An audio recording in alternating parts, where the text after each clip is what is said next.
여러분, 선풍기나 에어컨 틀고 잠을 잘 때 위험하다는 얘기 많이 들어보셨죠? 그런데 그게 정말 사실일까요? 웃다 쓰러질 과학에서 알아봅니다.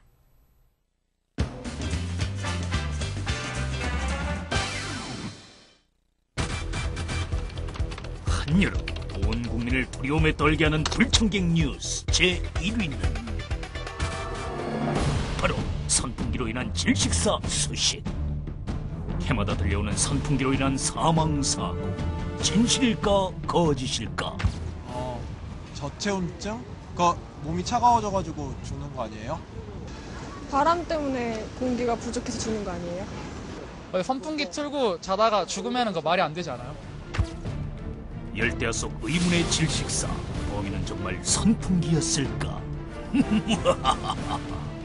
폭염 속에서 계속되는 의문의 사망사고. 확실하게 입증되지 않은 죽음의 그림자. 미스터리 선풍기 사건에 얽힌 모든 의혹과 진실이 지금부터 밝혀진다.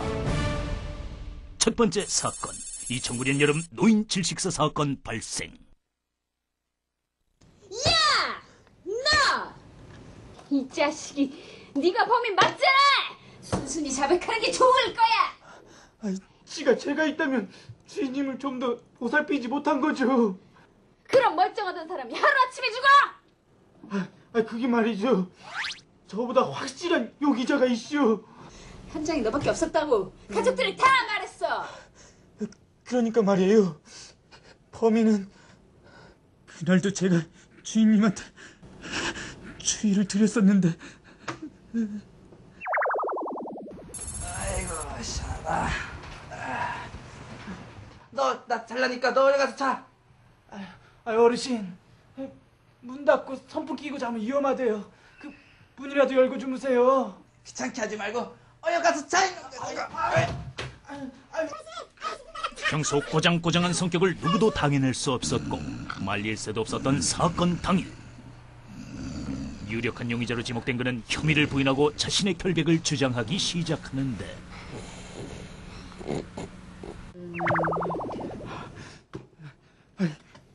형사님이 선풍기가 얼마나 위험한지 모르시나 본데 노약자들한테는 흉기나 다름없슈.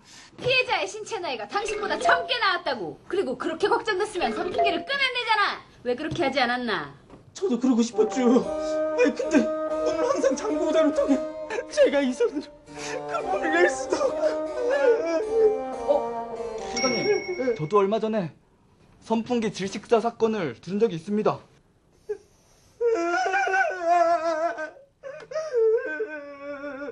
모든 정황을 봤을 때 내가 선풍기를 너무 간과했던 것 같네.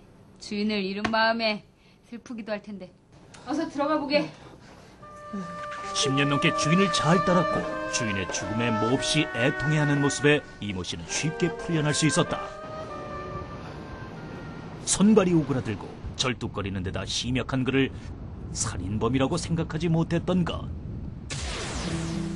하지만 진짜 살인범은 그의 주장대로 질식사를 가져온 선풍기가 아니라 바로 돈에 눈이 멀었던 이 남자.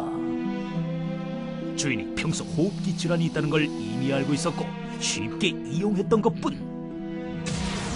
치밀한 계획하에 한여름밤 살인극을 선풍기 질식사로 감쪽같이 둔갑시킨 것이다. 손 때문에 아무것도 할 수 없었던 게 아니라 완전 범죄로 의문의 사망사고를 만든 범인은 바로 노인을 가장 가까이에서 돌봤던 이모 씨.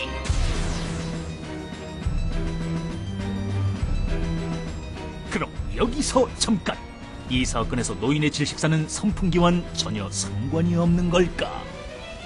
보통 선풍기 사망사고의 경우에는 그 원인으로서 대두되는 것이 저산소증과 저체온증 두 가지입니다.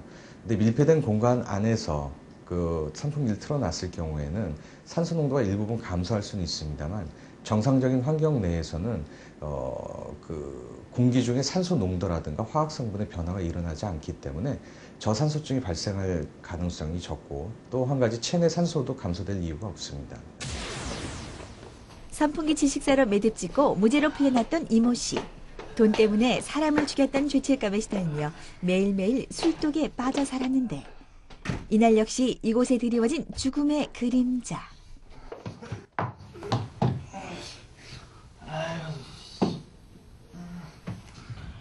만취 상태에서 열이 나자 선풍기를 황급히 찾게 됐고 악불사 밀폐된 방에서 그대로 잠에 들게 된 것이었다.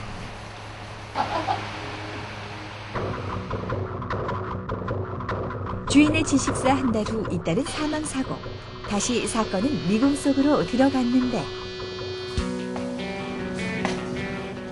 지난번 선풍기 질식 사고라고 쉽게 믿었던 이 탐정. 사건 해결을 위해 또 납시었다. 이모 씨의 죽음에 이리저리 탐문에 들어가도 사건의 실마리가 보이지 않는 상황. 그럼 또다시 선풍기 질식사란 말인가? 증거 포착에 나서봐도 소용없고 갈수록 증폭되는 선풍기와 얽힌 의혹들. 이모 씨의 영문 모를 질식사도 누군가에 의한 완전 범죄일까? 아니면 선풍기 때문일까? 선풍기를 틀어놓더라도 그 몸의 체온이 감소되는데 도움이 되기는 하나 저체온증을 불러일으킬 만큼 체온의 저하를 불러일으킬 수는 없습니다. 물론 정상 성인에서의 경우를 얘기를 하는 거고요. 만약에 환자분이 특정한 호흡기계 질환을 갖고 있다던가 노약자와 같이 호흡 상태가 안 좋은 경우, 예를 들어서 주무실 때 코골이나 수면무호흡이 심하신 경우에는 술 드시고 들어오셔서 선풍기를 틀고 주무시면 실제로 사망사고에 이르는 경우가 몇 번 보고된 바가 있습니다. 근데 그 자체가 선풍기 자체의 영향이라기보다는 환자분이 원래 갖고 계셨던 호흡기계 질환, 수면무호흡과 같은 호흡기계 질환에 의해서 2차적으로 발생된 거라 생각이 됩니다. 삐뽀 선풍기 주의보가 내려졌다. 모두 대피. 선풍기 주의보 하나. 장시간 선풍기를 얼굴 쪽으로 향하게 되면 얼굴이 풍선처럼 부풀어 오르기 십상인 법. 다음날 아침 낭패를 보지 않으려면 얼굴 쪽에서 아주 멀리 떨어지게 한 뒤 바람을 쐬라는 말씀. 선풍기 주의보 둘. 선풍기로 열을 식히는 것도 좋지만 환기를 잘 시키는 것이 더 중요하다는 거. 선풍기 주의보 셋. 체온이 올라가는 수면 유도기 1시간 정도를 맞춰놓고 자는 센스면 선풍기 주의보 이상 문을 닫은 채로 선풍기를 밤새 틀어놓는다고 무조건 봉변을 당한다는 편견은 버려버려. 하지만 밤새 부는 선풍기 바람이 몸에 좋을 리 없다는 것 확실한 진실. 자나깨나 선풍기 바람 조심하면서 건강한 여름 보내세요. 실제로는 선풍기가 원인이라기보다는 다른 질환의 영향 때문인 경우가 많았다고 하는데요. 그렇다고 해서 무조건 괜찮은 건 아닙니다.